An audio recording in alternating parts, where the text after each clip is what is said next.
morning hours of Monday, March 29th, in Little Village, a Chicago police officer shot and killed a 13-year-old boy that we now know was Adam Toledo. And later today, the body-worn camera and pod camera and other video and audio footage, which could leading up to and including, will be released to the public. After first and foremost being shown to the family and with their consent. I have seen those videos, and let me just say that they are incredibly difficult to watch, particularly at the end. I say that not only as a mother of a 13-year-old myself, but as a mayor who's deeply passionate about protecting our young people. Throughout my career, I've watched dozens of videos like this one and been to scenes of police shootings. As you recall, it was my job for many years to investigate police-involved shootings. These videos and these moments are never easy to bear witness to, regardless of the circumstances. And what I've learned is that you need to brace yourself beforehand. Let yourself feel the pain and anguish and shock of these traumatic events to avoid becoming numb as you watch. As more and more people see this footage, I want to ask again that everyone tuning in right now think first and foremost about Adam Toledo, about what his family is enduring every single day since they learned of his passing. And I also ask that each of us give them space to breathe. No parent should ever have a video broadcast widely of their child's last moments.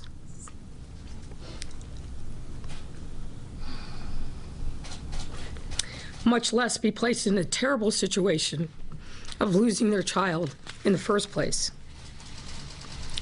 Even as our understanding of this incident continues to evolve, this remains a complicated and nuanced story. And we all must proceed with deep empathy and calm, and importantly, peace. In the 2 weeks since this tragedy occurred, I have spoken with many in the Little Village community, and we have leaders here with us today.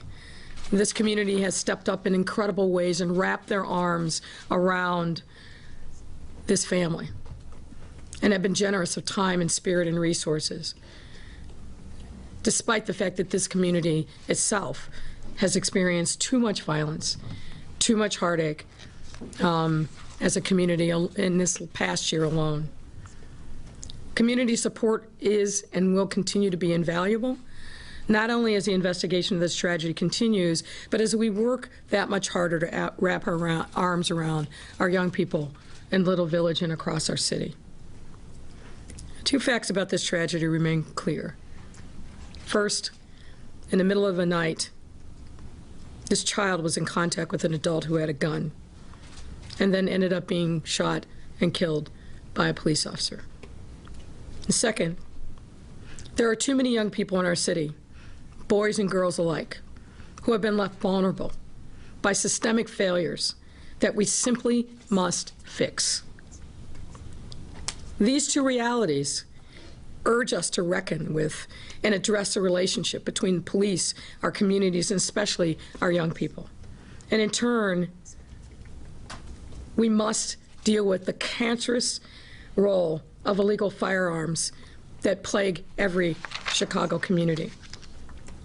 We must continue to face and not ignore the fact that Chicago, as well as way too many parts of our country, has a long legacy of police violence and police misconduct that have left far too many residents, especially those who are black and brown, in a constant state of fear and pain.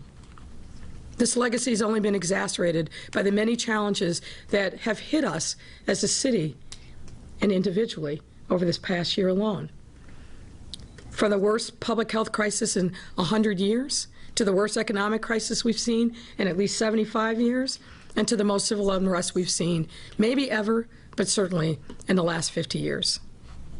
Each of these challenges alone have been hard and breathtaking in scope. but all of them have come at the same time and keep reverberating across our city, making it sometimes feel easier to focus on their immediate impacts instead of the ways in which they stem from systemic issues that simmer beneath the surface of our city, of our society, issues like generational poverty, disinvestment, and yes, racism. When left untreated, these systemic issues become malignant growths that manifest themselves in violence and a lack of opportunity. These growths then spread to our most vulnerable communities and jeopardize the health, well-being, and access to opportunity for far too many of our residents. This means that whatever path we create to recover from the immediate challenges our city faces must also reckon with and address the historic wounds that have been aggravated and brought to full relief over the course of this long, difficult last year. Adam's death is a forceful reminder that we cannot delay this effort any longer. As the investigation into the police shooting that took Adam's life continues, I urge everyone, reserve judgment until the Civilian Office of Police Accountability, that's COPA, has done its work. And I'm urging COPA to do that work thoroughly, transparently, and with all deliberate speed. In the meantime, we must also take a moment to acknowledge the reasons why Adam's death has provoked such an outcry in communities across our city. Again, we live in a city that is traumatized by a long history of police violence and misconduct. So while we don't have enough information to be the judge and jury of this particular situation, it is certainly understandable why so many of our residents are feeling an all too familiar surge of outrage and pain. And it's even clearer that trust between our communities and law enforcement is far from healed and remains badly broken. This lack of trust makes it even more difficult for many of us to wait and hear all the facts before making up our mind in tragedies about this. But again, I urge each resident who cares and loves the city, let's wait until we hear all the facts. Right now, residents all over the country are reckoning with the ongoing Derek Chauvin trial and the death of 20-year-old Dante Wright in Minnesota this past Sunday, also at the hands of police, all of which have only heightened feelings of fear, pain, and anger, and come as a blow that threatens to slow our progress in our mission to create an environment where all residents feel safe and protected in the communities that they call home. We cannot rest, and I will not rest, until all of our communities feel and experience real safety and protection. And we feel that transparency is ensured in each of these situations. We must do more. I know that. We all know that. We have to do more, starting with reforming the Chicago Police Department's policies, and particularly the foot pursuit policy. I said this in August of 2018, and here we are now in 2021. Foot pursuits put everyone involved at risk. The officers, the person being pursued, and bystanders.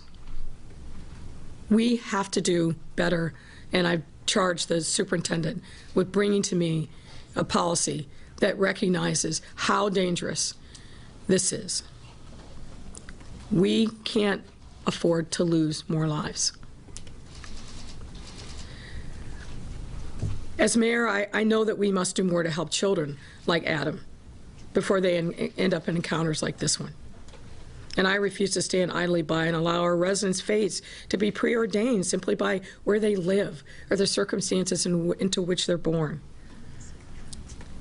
We have to do more to make sure that every resident has a shot at fulfilling their God-given potential. And to accomplish this mission, It is critical to provide social supports to all of our residents, especially our young people who are particularly vulnerable to violence. This is, again, a truth, not up to debate. We've got to do more. That's why in my time as mayor, we've exponentially increased our investments and outreach to our young people from pre-K through college. We have taken a whole of government approach to providing a loving support around our children. And while we've been doing that, we also been focused on making sure that they can achieve their dreams, and most importantly, be off the streets. I know this from my own personal experience in my family. And I've said this before, but it bears repeating. Sometimes the streets are every bit as seductive and powerful as a narcotic. And families do everything that they can, moms, dad, grandparents, to love and support their children, but they're fighting against powerful, powerful forces. We've got to give them the tools that they need to be able to support and keep their children from harm. And we've got to do more as a city to make that happen. There are a number of forces that met up at 2:30 in the morning on March 29th in an alley. And simply put, we failed Adam. And we cannot afford to fail one more young person in our city. We must do everything we can also to eliminate the scourge of firearms from our city. Every year, the Chicago Police Department recovers more guns than New York and LA combined. Not because we have a better strategy, not because we pay more attention, but because we have too many damn guns on our streets. We've got to close the loopholes and shut down opportunities for folks in other streets to bring these lethal, deadly force into our communities. I've spoken, and I will continue to speak with the Biden administration about what the federal government must do now in this moment to close loopholes, to provide background checks, and to step up and do the things that the federal government is uniquely qualified to do. Similarly, I've spoken with the U.S. Attorney about the same issues. We have to do more. We are simply awash in illegal guns, flowing over our borders from neighboring cities and states. And we cannot fight this fight without federal partnership. Meaningful work that must be done now. And we have an opportunity to make that happen. And we must hold those who put the guns in the hands of our children or harm them with guns accountable for their actions. In far too many of our communities, many of our young people are witness to or fall victim to violence and are left traumatized. I have sat in too many circles watching these young people who are beautiful and magnificent, but traumatized by the violence that they experience every day. Every day, as residents of our city, we've got to do things differently to change around their fortunes. We owe it to them to do better.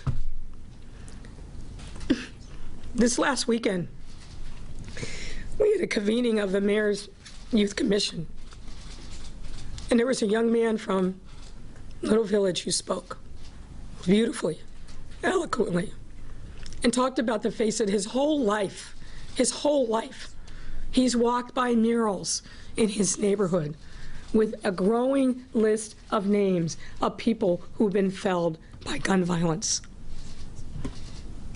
We can't have that be what our young people experience in our city.